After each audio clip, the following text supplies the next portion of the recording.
Nga pala mga bossing, pag mag-a-apply ka sa Santa Ana, hindi ka na dadaan nata ng striker mga bossing, alam ko. Kasi bagong dipo yun eh. Pag dito ka nag-apply sa Caloocan, magiging striker ka. Baga pag may day off, ikaw yung papalit. Titignan nila kung makakarami ka, kung makaka 325 ka araw-araw, bibigyan ka nila ng unit niyan. 325 to 3K pataas na nag-i-striker ka.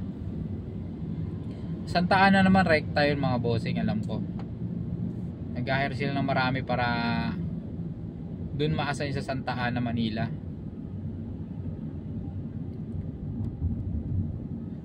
Kung tatanungin yung kitaan dito mga bossing, halos hindi nagkakalayo sa Grab. Ang pinagkaiba lang nila sa mga TNBS mga boss, may sarili kayong sasakyan, kaso huhulugan mo din.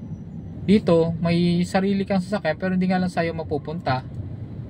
Baga pinahiram lang sa'yo, pero parang sa'yo na rin, diba? Pwede mong gamitin kung mamasyal ka, pumunta ng SM, pero ime-metro mo syempre. Hindi naman pwedeng hindi mo i-metro yun. Ba, tapos mo ng duty, pwede kayong lumabas, ime-metro mo lang, mapupunta pa rin naman sa kita mo yun, di ba? Itulad ng TNBS, maraming babayaran, maraming maintenance, hulog na sasakyan. Kasi dati akong TNBS mga bossing eh. Hindi na rin kasi gaano kalaki ang kitaan sa TNBS. Halos sakto na lang pang hulog tsaka pang kain mga bossing. Hirap na makaipon. Marami nang umiiyak sa GC ng ng mga TNBS. Kung mapapansin nyo, maraming nagreklamo sobrang baba ng pamasahe. Totoo naman talaga kasi naranasan ko yan. 1 year in 6 months ako nag TNBS mga bossing bago ako napunta sa Green GSM. Yung pinahata ko na yung ko sasakyan kasi hindi na kaya talaga, sobrang baba ng pamasahe. Kailangan mong mag 16 hours para kumita ka ng 3.5 pataas. Eh dito kung maka 16 hours ka sa GSM, malaki-laking kitaan na yun. Tingin ko nasa 4 plus na yun. Yan 4 plus mo rito, may 2.5 ka na mahigit. Eh kung naka premium ka pa, diba? Ang mapupunta lang talaga sa may-ari ng Green GSM, pag naka 4K ka, nasa 1 plus lang. Mas malaki talaga ang driver dito. Mas priority nila yung kita ng driver. Kasi kinumpute na yan ng namin, ng visor namin. Pwede kang kumita ng 80 plus sa isang buwan. Malinis yun mga bossing ha. Kung kakayanin mo yung 4,000 a day, kaya 3.5 a day, hindi ka bababa ng ganon, ng 3.5 pababa. Kaya mo kumita ng mga bossing 80 plus daw. Yun na ang computation nila. Hindi ko pa nako-compute eh. Pero tingin ko ganun nga talaga. Sobrang laki magbigay ng incentives ni Green GSM.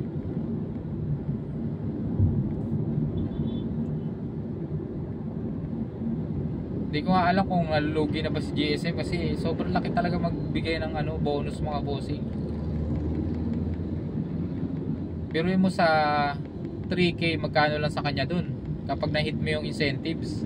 Nasa 1.1 lang yun sa kanya, 1.9 ng sa driver, di ba? Tapos sa kanya pa yung charge ng sasakyan. Kung tutusin, ang charge yung sasakyan 600 pesos yan. Bali 600 na lang pupunta sa kanya kapag na-hit mo yung incentives na yun. Grabe si GSM. Sana hindi magsawa si Green GSM na tumulong sa mga driver. Kung ikukumpara mo sa ibang mga TNC na sobrang laki ng commission, 25% pa nga ang commission nila. Alam mo na yon. Meron nga 10% commission, pero sobrang baba naman ang pamasahe. Halos ganun na lang din ang kitaan sa malaking commission. Diba? Ginagawa tayong gatasan ng mga TNC na yan. Kaya buti nakilala ko tong Green GSM. Ito talaga ang patas na kitaan.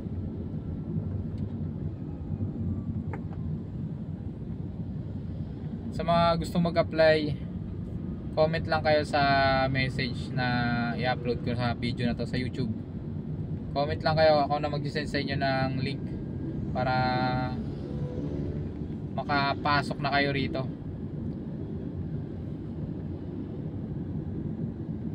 Yung mga experience na sa TNBS dyan, hindi kayo mahihirapan. Yung mga wala, yun ang mahihirapan talaga. Mag-a-adjust sila kasi di nila alam yung gaano ka traffic sa Maynila, sa NCR. Meron susuko talaga, pero karamihan ng TNBS na pumapasok dito malalakas talaga. 3K pataas ang makita nila, sinesend nila sa GC yung makita nila. 3K pataas. Makilala ako dati kay Papa G yun. 3K pataas siya. Magkano kagad yung araw niya, diba? 1.9 kagad. Computein mo sa isang linggo yun, magkano kinikita niya isang linggo. Yun ang kagandahan ng Green GSM mga bossing. Kaya mag-apply na kayo mga bossing.